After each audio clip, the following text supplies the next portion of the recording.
Nonago di Pawalimo, nampak dan dari Kampus Sunan, tolong jawe, salam dari Ambo, Firman Wanipin, walau kita nak berjawe tangan, Assalamualaikum warahmatullahi wabarakatuh. Waalaikumsalam warahmatullahi wabarakatuh. Bapak Ibu, para pemirsa Celoteh Wanipin, dimanapun Anda berada hari ini Celoteh Wanipin menghadirkan narasumber kita, yaitu Bapak Andes Robensah, SHMH. Selamat datang Pak Andes. Terima kasih di Wanipin. Podcast Celoteh Wanipin. Terima kasih sudah diundang Wanipin. Pak Andes ini, beliau kesehariannya adalah seorang akademisi. Siap. Dan hari ini menjadi seorang dosen di Universitas Islam Sumatera Barat yang kampusnya di Bypass ya. Dan beliau juga adalah direktur lembaga bantuan hukum sekaligus advokasi, yaitu BKPRMI, yaitu Provinsi Sumatera Barat. Ya, Badan Pemuda Remaja Masjid Indonesia. Provinsi Sumatera Barat ya Pak Andes. Ya, dan hari ini sengaja kita hadirkan di podcast Celoteh Wanipin, yaitu terkait dengan KUHP yang hari ini sudah mulai berlaku. Iya, sudah. Ya Pak Andes. Tanggal 2 Januari. Tanggal 2 Januari ini sudah berlaku KUHP baru. Ya.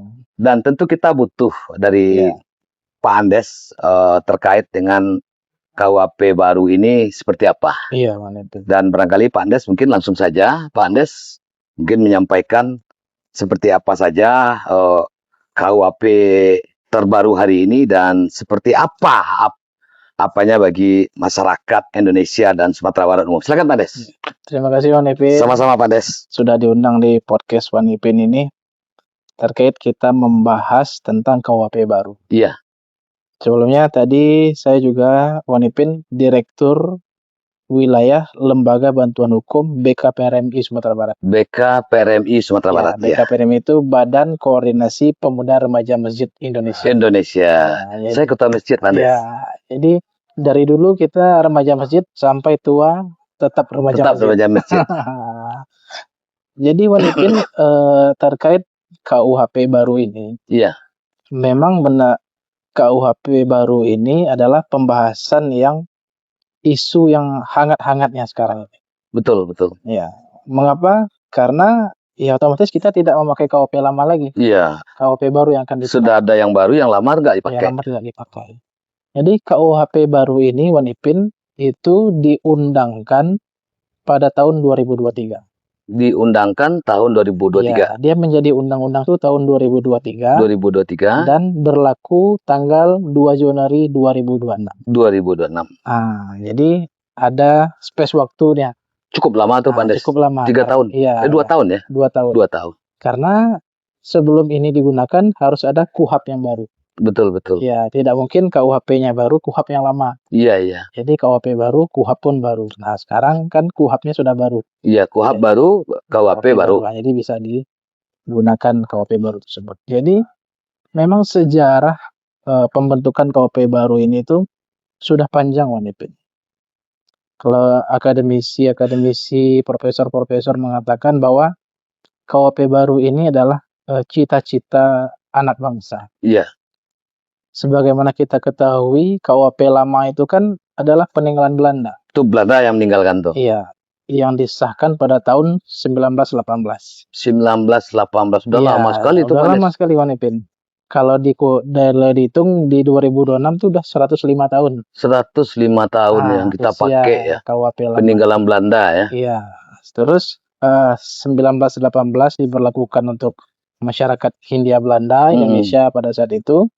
Dan pada saat kita merdeka, KUHP itu masih dipakai dengan azas konkordansi namanya. Konkordansi. Iya, jadi KUHP masih dipakai. Begitu juga dengan KUH Perdata. Sampai sekarang KUH Perdata juga masih dipakai. Iya.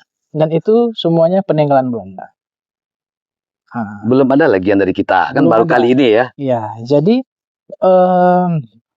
cita-cita para akademisi hukum, para profesi hukum, bagaimana menciptakan kitab undang-undang hukum pidana yang benar-benar mencerminkan budaya, lingkungan sosial masyarakat Indonesia itu sendiri. Karena kalau kita lihat KUHP lama tentu mereka berdasarkan budaya sosial masyarakat di Belanda. Iya. Betul. Itu kan berbeda. Berbeda lah Belanda dengan Indonesia kan. Berbeda. Satu Eropa, satu Asia. Ya, kondisi sosial masyarakat berbeda. Kondisi religius masyarakat berbeda. Nah, maka dari itu KUHP baru ini adalah cita-cita anak bangsa yang mana seharusnya kitab-kitab hukum pidana itu mencerminkan nilai budaya masyarakat Indonesia. Nah, sudah lama dicita-citakan dan alhamdulillah tercapai dan sekarang sudah mulai digunakan. Sudah berlaku. Ya, undang-undang KUHP ya, Pandes. Nah, ada salah satu perbedaan yang sangat signifikan menurut saya, Wan Ipin. Iya. Karena kebetulan tesis saya juga membahas tentang KUHP baru. KUHP baru, yaitu ada perbedaan paradigma. Iya. Perbedaan paradigma dalam KUHP lama dan KUHP baru. Kalau paradigma dalam KUHP lama itu adalah bagaimana pidana itu adalah sebagai pembalasan. Pidana pembalasan. Sebagai pembalasan. Misalnya Wan Ipin berbuat pidana, ya. Maka pidana itu adalah sebagai pembalas. Sebagai imbalannya. Iya, sebagai pembalas. Nah, Bang Ipin sudah berbuat jahat maka akan dibalas dengan kejahatannya. Iya. Nah, itu namanya paradigma retributif, paradigma pembalasan. Pembalasan retributif. Sekarang sudah berkembang paradigma restoratif, reflektif. Bagaimana pidana itu bukan hanya sebagai pembalasan saja. Bagaimana pidana itu diberikan kepada seseorang yang berbuat kejahatan, tetapi pidana itu memperbaiki moral dan tingkah laku yang berbuat jahat. Nah, jadi kan kalau KUHP lama setelah dipidana ya sudah dapat hukuman. Setelah itu tidak ada lagi itu. Iya. Itu namanya pembalasan tadi. Goalnya hukuman itu aja. Iya. Kalau dalam KUHP baru ini bagaimana dia dihukum, setelah dia menjalani hukuman dia sadar, moralnya baik dan siap terjun ke masyarakat lagi. Siap kembali dia. Siap kembali ke dalam masyarakat. Betul. Nah, itulah ada perkembangan paradigma itu, Bang Ipin. Jadi pidana itu bukan hanya semata-mata menghukum, tapi bagaimana pidana itu bisa menyadarkan kembali seseorang. Artinya ada pembinaan. Iya, ada pembinaan. Nah, itulah salah satu perbedaan antara KUHP yang lama dengan KUHP yang baru ya, Pak Des. Yang satu pembalasan, yang kedua ini di situ ada unsur pembinaan. Unsur pembinaan. Sehingga membuat orang yang dipidana ini menjadi sadar kembali ke masyarakat. Menjadi orang yang lebih baik. Dia lebih baik. Begitu, Pak. Iya, baik, Pak Andes. Pak Andes, satu lagi nih, Pak Andes. Ini kita sedikit agak mengerucut ini. Iya. Terkait dengan KUHP yang baru sekarang. Dan saya melihat kemarin ini dalam waktu yang tidak beberapa lama kemarin ya. Iya. Itu ada sebuah kasus. Kasus itu ada seorang oknum guru SMA di salah satu di Kota Padang ini, iya kan? Dia ada berita bahwa dia melakukan sebuah tindakan tidak terpuji, atau kalau bahasa orangnya, istilahnya orang menyebut dan sekarang kan LGBT katanya. LGBT. Ya.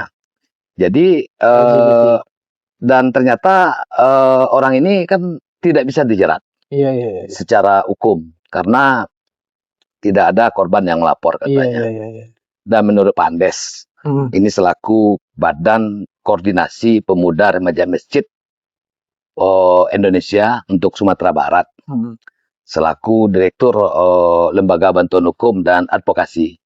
Seperti apa Pak Andes melihat hal ini? Kan ini perlu juga Pak Andes sampaikan apa upaya dari kita, mungkin dari Pak Andes ya, selaku BKPRM ini untuk bagaimana pelaku LGBT yang melakukan penyimpangan ini harus bisa didapatkan hukuman yang jelas, karena ini sangat merusak. Kalau Fauzi Bahar, Datuk Fauzi bilang bahwa harta kita yang paling mahal itu adalah anak. Jangan sampai anak itu diterkam oleh seorang serigala buas yang namanya LGBT. Silakan Pak Andes. Siap, terima kasih Wan Ipin. Memang isu LGBT ini Wan Ipin, isu yang sangat hangat sekali Wan Ipin. Betul. Pertama, Bang Ipin, saya mencoba memberikan pandangan sebagai seorang profesional, Iya, seorang aktivis, betul betul. yang mana kalau kita di Minangkabau, itu kan sudah jelas dalam Undang-Undang Nomor 17 Tahun 2022, masyarakat Sumatera Barat berciri khas adat bersandi syarak. Syarak bersandi kita bulah. Itu kan sudah dari dulu memang seperti itu. Iya, Sudah dari dulu memang seperti itu. Jadi nilai itulah yang disebutkan nilai-nilai masyarakat, nilai-nilai yang hidup dalam masyarakat iya. yang harus dijaga. Dan kalau kami dari BKPRMI Sumatera Barat itu sudah membuat pernyataan bahwa kami mengutuk perbuatan LGBT tersebut dan sudah memberikan surat pernyataan kepada pemerintah Sumatera Barat dan lembaga-lembaga terkait untuk membuat suatu perda. Oh, membuat perda ya, Ya, perda tentang LGBT. LGBT. Nah, kalau kita kaitkan dengan KUHP baru ini, Wan Ipin, ada tadi kan satu perbedaan, sekarang ada perbedaan lainnya yang Iya. akan diulik. Perbedaan lainnya dalam KUHP baru ini adalah kita kaitkan dengan LGBT bahwa seseorang dapat dipidana jikalau suatu tindak pidana tersebut sudah ditulis dalam undang-undang. Itu namanya azas legalitas. Azas legalitas ya. Ya, azas legalitas. Misalnya kita ambillah pembunuhan. Mengapa pembunuhan bisa dihukum? Karena dia tertulis dalam KUHP. Tertulis jelas dia kan Iya. dalam KUHP. Barang siapa yang mengambil nyawa orang lain, Iya, dihukum sekian. Jelas. Nah, itu namanya azas legalitas. azas legalitas. Tertulis dulu. Nah, mengapa LGBT tidak bisa dijerat? Karena saat ini dia tidak tertulis dalam KUHP sebagai tindak pidana. Berarti LGBT tidak ada tertulis ya? Tidak ada. Kalau secara umum itu tidak ada. Nggak ada. Nah, tapi dalam KUHP baru ini ada perkembangan azas legalitas. Yang mana dalam pasal 2 KUHP menerangkan bahwa hukum yang hidup dalam masyarakat bisa dijadikan sumber pidana selama tidak diatur dalam KUHP tersebut. Nah, jadi dalam penjelasan dalam halaman penjelasannya sudah dijelaskan bahwa yang dimaksud dalam hukum yang hidup dalam masyarakat itu adalah hukum adat. Hukum adat. Living law ya? Living law. Living law. Hukum adat, Bang Ipin. Nah, jadi itulah ruang yang diberikan oleh KUHP baru ini untuk mengisi kekosongan hukum terkait salah satunya LGBT tadi. LGBT tadi ya. Nah, dijelaskan di sana bahwa living law hukum adat tersebut harus diatur dalam peraturan daerah. Nah, mungkin pemirsa bisa membuka KUHP tersebut. Nanti buka halaman penjelasan. Di halaman penjelasan ya. Penjelasan Yang pasal 2. Pasal 2. Sudah jelas di sana tertulis bahwa hukum adat sebagaimana amanah KUHP tersebut dibuat ke dalam perda. Nah, itu yang tertulis. Berarti ada turunan ya, Ada Pak Des? turunannya, Pak Ipin. Ini KUHP nasional nih. Ya. Diturunkan nanti karena LGBT itu tidak ada dalam KUHP, diturunkan dalam bentuk perda. Perda. Berarti perda ini yang menurunkan gubernur dong? Gubernur. Nah, itu amanah dari undang-undang. Amanah undang-undang. Nanti tafsirnya kan bisa berbeda-beda. Iya. Entah itu perda kota, entah itu perda kabupaten, gubernur. Itu kan prosedural saja nanti, Bang. Iya, betul. Prosedural saja nanti. Nah, itu amanah dari undang-undang seperti itu. Harus dibuat ke dalam perda. Nah, kalau nanti dibuat ke dalam perda dan dimasukkan LGBT sebagai suatu tindak pidana dalam masyarakat adat Minangkabau, nah itulah yang akan menjadi dasar hukum nanti. Itu yang menjadi dasar lagi ya. Dasar hukum dalam, kalau kita kaitkan dengan pidana, dasar hukum untuk polisi bergerak. Iya, betul. Dasar hukum untuk jaksa menuntut. Jaksa untuk menuntut. Kalau secara umum kan dalam KUHP itu kan tidak ada LGBT. Tidak ada dasar isinya. Hukum aparat penegak hukum untuk menindak. Iya. Nah, wajar dong ketika kejadian itu pelaku yang tertangkap di masjid itu kan, kan lepas itu. Secara pidana lepas dia kan.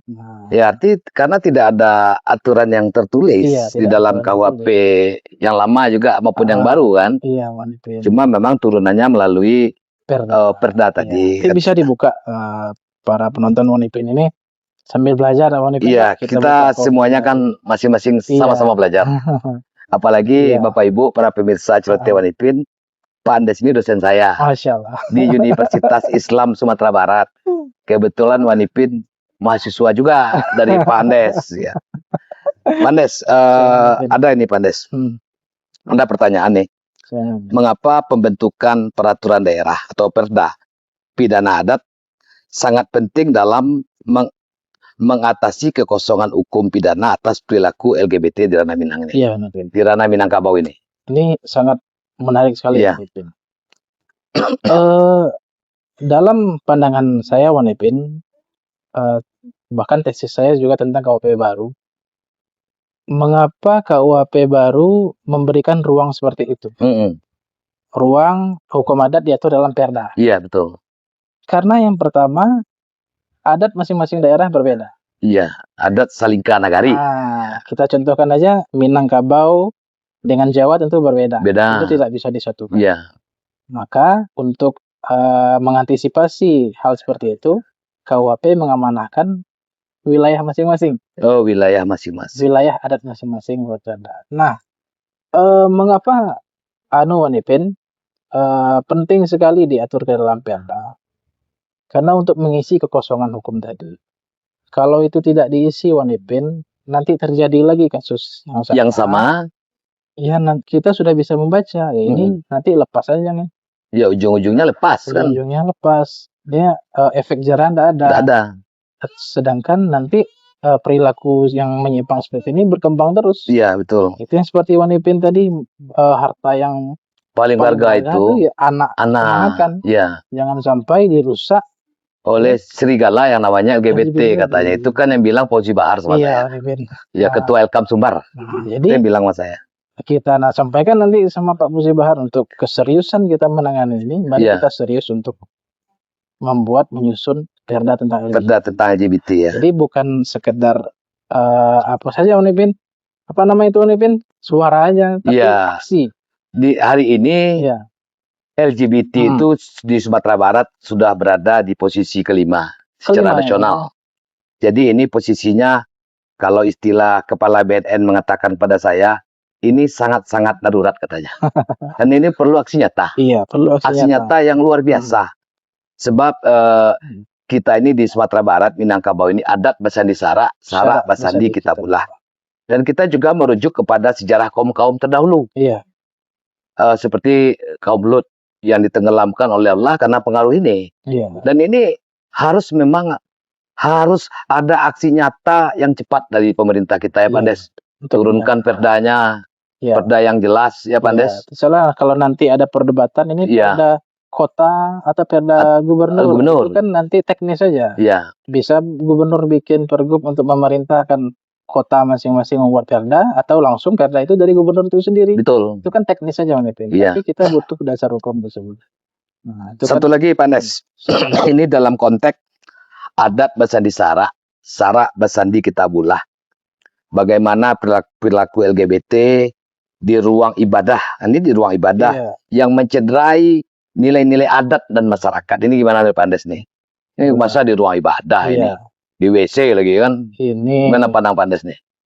Buya Gus Rizal paling tepat ini jawabnya. Iya. Kalau kita dari pandangan hukum Wanipin, tentu itu sudah ruang ibadah itu kan tempat terhormat Wanipin. Iya. Tempat yang sakral bagi kita. Tempat kita menyembah Tuhan. Nah, kalau dilakukan perbuatan seperti itu sudah selain mencoreng adat Basandi Sara kita, yang mencoreng juga nama wilayah kita. Wilayah kita, Sumatera Barat. Iya. Orang kita dikenal orang Minangkabau, orang yang religius. Betul. Orang mengenal kita orang Minangkabau sebagai orang-orang yang founding father. Iya. Orang-orang yang intelek. Orang-orang yang para pendiri bangsa ini terdahulu. Pendiri bangsa itu lahirnya dari Minangkabau aja. Jadi orang-orang tuh segan dengan masyarakat Minangkabau. Iya. Dengan terjadinya peristiwa seperti ini, ya itu termasuk salah satu perbuatan yang mencoreng. Iya. Mencoreng religius, mencoreng adat, dan nama masyarakat Minangkabau itu sendiri Wanipin. Nah, karena itu, ya kita kembali ke KUHP tadi, kita kembali ke perbuatan jahat tadi, ya untuk menindak perbuatan tersebut, kita membutuhkan dasar hukum. Dasar hukum. Ya.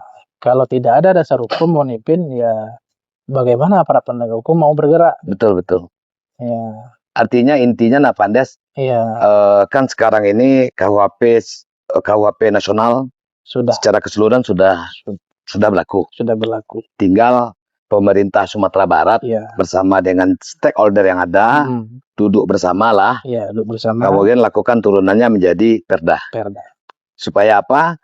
Supaya pelaku LGBT atau LGBT yang ada hari ini, Iya, nantinya mereka ada efek jerah, iya. sehingga tingkat LGBT ini nggak meningkat Iya, lagi. Ya, Pak Andes, iya. gitu kan? Itu harapan kita ya, Pak Andes. Salah dalam perda itu kan LGBT itu kan salah satu saja. Salah satu, kan Nanti masih banyak. Banyak pidana adat Ya, pidana yang adat. tidak diatur kan. Nah, Berarti kata kuncinya kan pidana adat nih. pidana adat. Pidana adat turunkan melalui perda.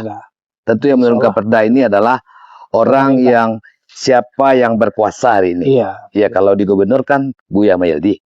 Kalau di wali kota Padang atau kabupaten kota kan ada masing-masingnya. Kan Iya. gitu, Pak Andes. Iya. Supaya apa? Supaya Minangkabau ini terbebas dari bencana lagi. Untuk teknis perdanya bisa kita diskusikan. Iya, bisa. Tapi yang penting perda. Perdanya ada. Golnya kan perda nih. Perda. Ya, baik. Sesuai dasar hukum. Baik, Bapak Ibu, para pemirsa Celoteh Wan Ipin yang baik hati.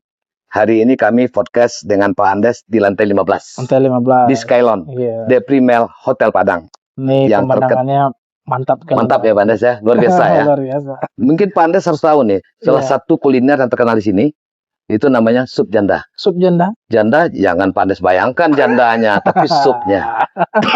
Sup janda itu artinya sup Jawa Sunda. Supnya bening, itu enak. Iya, siap. Terus sekali kita coba. Siap. Ya Pak Andes ya, sekali kita coba nanti. Baik, Bapak Ibu. Barangkali bincang-bincang kita dengan Pak Andes kita cukupkan sampai di sini dulu. Dan ini bukan yang pertama dan terakhir. Kita akan terus nantinya podcast ada tema-tema yang hangat dengan Pak Andes. Ya, kalau ada jarum yang patah, usah simpan di dalam peti. Kalau ada kata-kata Wan Ipin yang salah, usah simpan di dalam hati.